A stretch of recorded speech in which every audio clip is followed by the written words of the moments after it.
जगातला सर्वात मोठा पक्ष स्वतःला मानत होते, असं भाजप आपल्या समोर होतं, महाशक्ती भाजपची समोर होती.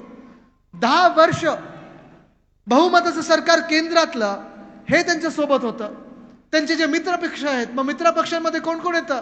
ईडी, आयटी, सीबीआय, सगळी यंत्रणा, निवडणूक आयोग, हे सगळं त्यांच्याबरोबर होतं.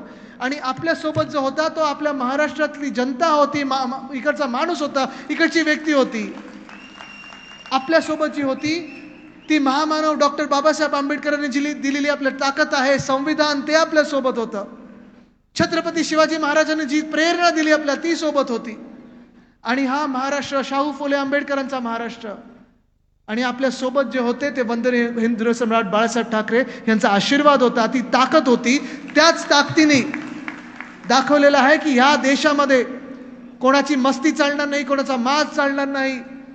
जर कोणाला वाटत असेल की हा महाराष्ट्र, हा देश हा आमचा मालकाचा आहे, ते आम्ही कदापि होऊ देणार नाही. ह्या देशात चालेल तर संविधानच चालेल, संविधानाचाच कायदा चालेल आणि लोकशाहीच चालेल, हे या निवडणुकीने दाखवून दिलेलं आहे.